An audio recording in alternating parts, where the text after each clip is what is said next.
Hello, I'm Alex and welcome to the History Chronicles. If you like our work then please don't forget to like and subscribe, and if you'd like to support the channel in return for exclusive perks, please visit our Patreon page. Now, on with the video.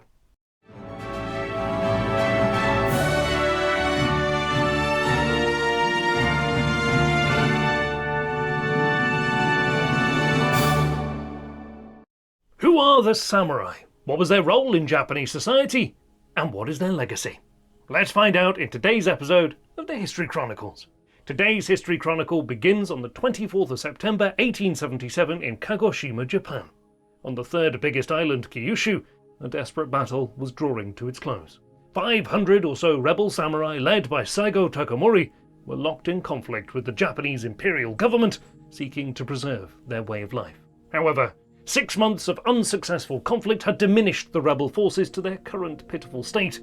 Surrounding them were 30,000 imperial troops. Takamori, who became known as the last samurai, and his forces were no match for the modern Japanese army, who were armed with rifles and Gatling machine guns. Takamori died of a bullet wound, and his followers were crushed. Many scholars consider this the final gasp in the 7 centuries long history of the classical samurai warrior. The first mention of the samurai appears in the 8th century, when supporters of local landowners began calling themselves samurai, or those who serve. Another word also came into parlance, termed bushi, which referred to the fighting man or warrior. The landowners had come to be the defenders of law and order on the Japanese islands, particularly during the failure of the attempted reforms by the Kyoto elites.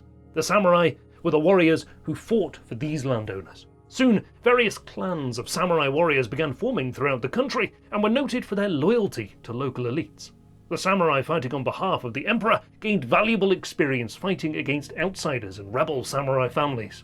The deeds of the early samurai became legendary in various clans for centuries to come.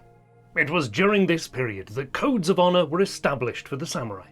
The ideals of courage, honor, fidelity, sacrifice, and strength became core to their identity. War was an opportunity for the samurai to prove their valor, and also to obtain the heads of enemies as trophies. Among the samurai, the way to show victory was to present the decapitated head of the enemy for all to see. This period of intense violence and conflict also led to the rise of ritual suicide. For the samurai, it was more honorable to die by one's own hand than to be killed by an enemy. Samurai during this period had friends decapitate them to keep their heads from becoming trophies for their enemies when defeat seemed certain. Their ideology and intense skill in battle led the samurai becoming the dominant fighting force in Japan.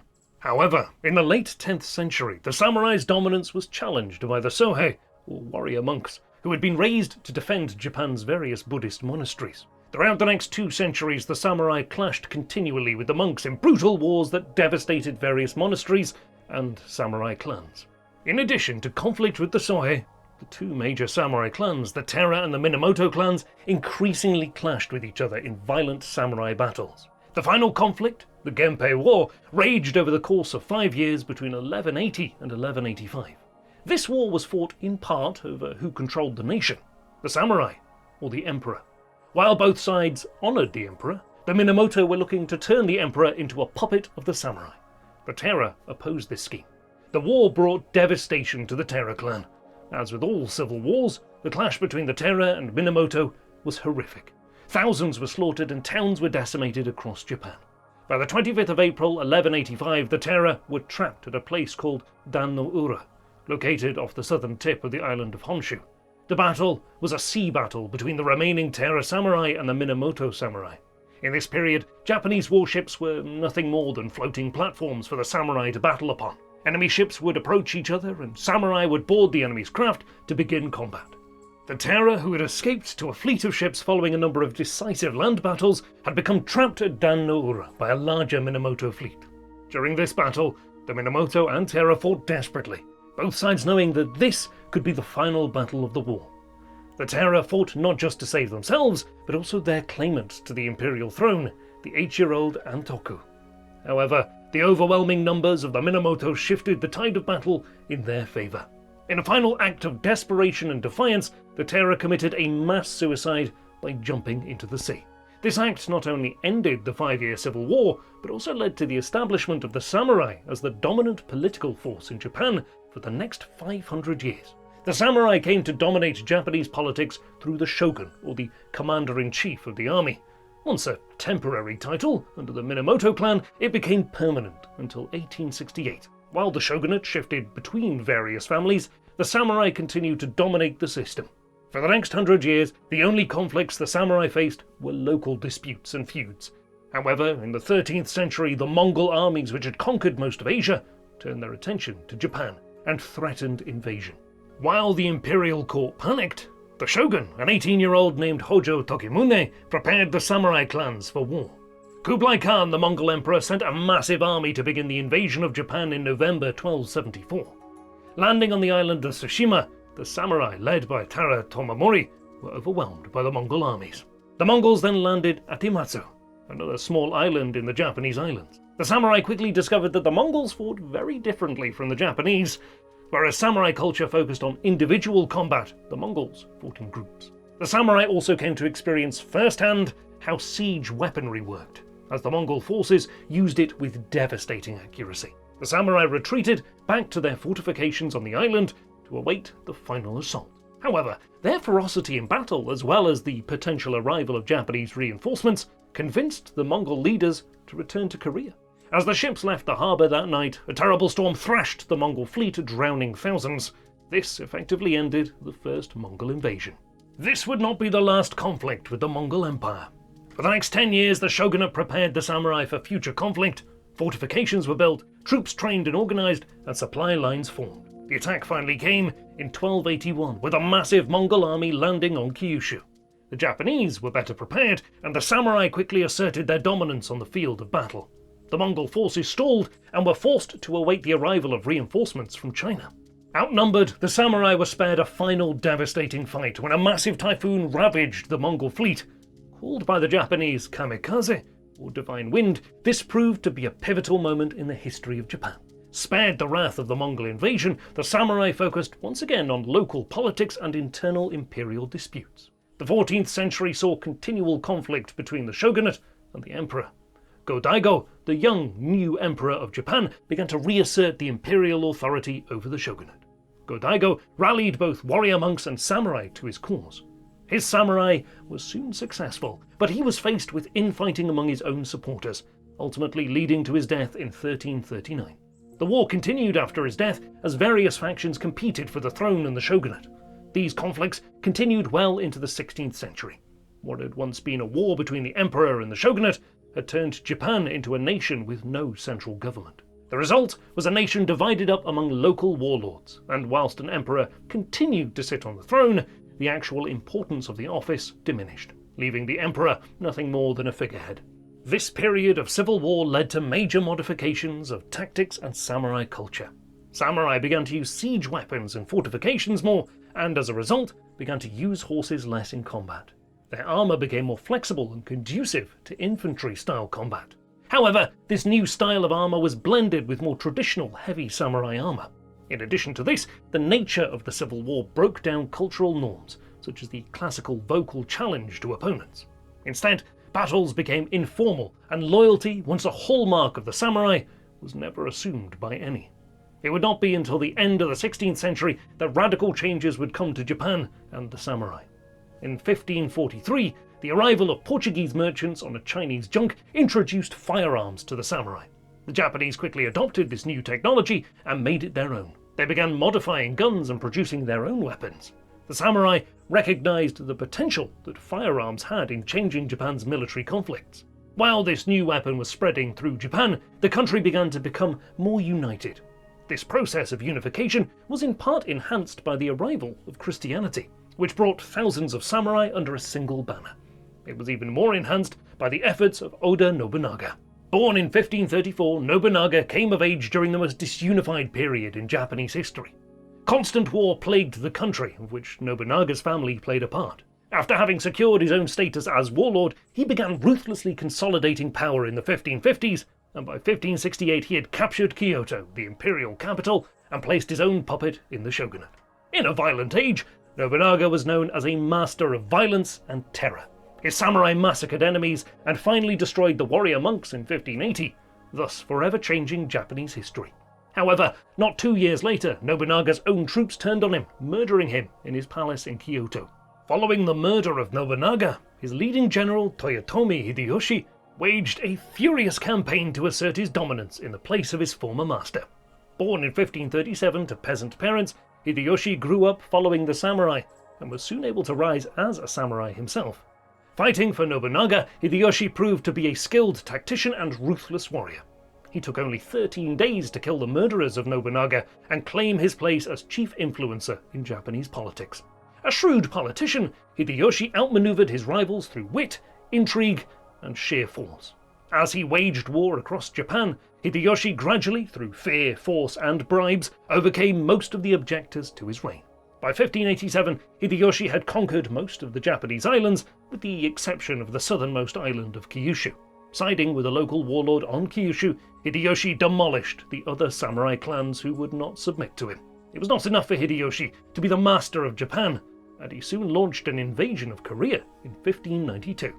His 300,000-man army was not destined to remain in Korea, but to push on into China. The initial conquest proceeded rapidly, the Korean forces being quickly overwhelmed by the samurai. However, the reinforcements needed to conquer China were kept from the continent by Korean Admiral Yi Sun-shin. A tough naval admiral, Shin had been unable to prevent the landing of the initial Japanese force. Undeterred by this failure, he went with his fleet of several dozen ships to stop the arrival of more reinforcements. On the 16th of June 1592, Admiral Yi launched a surprise attack on the Japanese navy at Okpo, Kyochi. Though outnumbered, the Koreans inflicted a decisive defeat on the samurai. Admiral Yi continued to harass the Japanese navy, inflicting defeats up and down the Japanese coast for the next 2 months. His victories proved to be the salvation of China. With diminished reinforcements, the samurai were unable to securely hold Korea, especially following the arrival of Ming Chinese forces. On the 10th of February 1593, a large Chinese force attacked the Japanese in the city of Pyongyang. Over 2,000 samurai and Japanese soldiers died after 2 days of fighting. When offered terms of surrender, the body of the messenger was flung over the city walls in reply. The Chinese hesitated to assault the city, thus giving the samurai warriors time to evacuate on the night of the 12th of February. This was the beginning of the end. By the end of February, thousands of samurai and their enemies lay dead across Korea. Yet the samurai were not willing to simply leave the peninsula. The next year, over 100,000 soldiers arrived from Japan and began to wage war against the Chinese who had invaded the peninsula as well. The tide of war shifted between the two powers, with thousands on both sides dying. The final battle of the war was fought on the 30th of October 1598, only a few days before the news arrived in Korea of the death of Hideyoshi. His death ended the fatal campaign in Korea, and within several months, the samurai had abandoned Korea entirely. The samurai who had survived the war in Korea returned to a new Japan. The samurai had once again consolidated power under Hideyoshi. His death hastened the rise of Tokugawa Ieyasu, a brilliant samurai and powerful politician. Once again, Japan was plunged into civil war, with Ieyasu fighting to control the nation. As had been the case in previous civil wars, the fighting was ruthless and desperate. By 1603, Ieyasu had gained the rank of shogun, having defeated most of his enemies. Between his victory and 1614, Ieyasu continued to consolidate his power, rewarding his followers while stripping land from his former enemies. These former enemies rallied one final time in 1614, which led to the largest and final battle between samurai. The battle took place near Osaka, with thousands of samurai gathering on either side. It was to be the final gasp of the rebels against the Tokugawa forces. While the start of the battle appeared to favour the rebels, Ieyasu's forces soon had pressed them up against the walls of the rebels' castle. Showing no mercy, an indiscriminate slaughter commenced. As the last of the rebel forces fled to the castle keep, the shogun's army set fire to the castle, destroying the last of the rebel leadership in the flames. Following the battle, Ieyasu commenced a vicious retribution of all those connected to the rebellion. Even children were decapitated to forestall future rebellion. Their heads were placed along roadsides throughout Japan. 2 years later, Ieyasu died, his foes defeated, and his son securely in control following his death. For the next 200 years, the descendants of Ieyasu firmly controlled Japan. Under the Tokugawa shogunate, the samurai became more bureaucratic during the long peace. More samurai became bureaucratic agents of the state, inspecting flood damage and doing civil service, though they continued to bear the sword. Yet, the peace also had lasting negative effects on the samurai, as they became less vigorous in their martial arts. The lack of warfare led to a general decline in the fighting spirit of the once formidable warriors. As the samurai became increasingly tied to the state, their incomes gradually decreased, until many samurai were deep in poverty. Though still the highest social class in Japanese society, the lower classes had begun to ascend in influence, leaving the samurai only their titles to sustain their pride. Even against local peasant revolts, the samurai were less effective and suffered humiliating losses. It was during this decade that major samurai philosopher Yamaga Soko in the 1600s articulated Bushido, or Way of the Warrior. He sought to cultivate the martial spirit of his ancestors and channel it into what he saw as a dying culture. His efforts proved to be effective as it fueled the idea of the samurai in the popular memory. This was essential as the samurai faced their final challenge, the Meiji Restoration. The Restoration started after European powers began encroaching on Japan in the 1850s. Meant to restore the emperor, as well as turn Japan into a global, modern power, the Restoration proved to be the death knell of the samurai. Led by young samurai warriors across the nation, the Restoration sought to industrialize the state, increase national unity, and develop a modern army. These young warriors were terrified that Japan would become like China, which over the past century had been subjected to humiliating defeats by various European powers. In 1868, the Restorationists had succeeded in moving the capital to Edo, which they renamed Tokyo, and they had also succeeded in dismantling the feudal regime. As part of the Restoration, the samurai were abolished as a class. With this abolition came laws restricting the wearing of swords to the military, which was based on national conscription rather than lineage and pedigree. In anger, the samurai rose up again in 1876. However, the centuries had weakened their hold on society, and even though 15,000 rallied to the standard of Saigo Takamori, the samurai trainer of Satsuma, they were cut down in droves by the modern weapons of the Japanese military. European-trained conscripts, with each shot fired, destroyed centuries of tradition. By 1877, the samurai were all but defeated. The idea of the samurai, however, lived on in Japanese culture. As the Japanese Empire expanded its hold on the Pacific, the men of the Japanese military looked to their ancestral warriors as models in their conflicts for empire. Ideas such as Bushido and Kamikaze became fixed in the national memory and became rallying cries for the Japanese imperial forces. Even today, the memory of the samurai has spread across the globe and become a part of history, books, novels, films, podcasts, and YouTube videos. You have been watching the History Chronicles. We'd love to know what you think of the samurai. Please let us know below, and if you enjoyed our video, please give us a like and subscribe. It really helps us out. Also, if you'd like to support our work going forward, please visit our Patreon page, and we look forward to seeing you again on the next episode of the History Chronicles.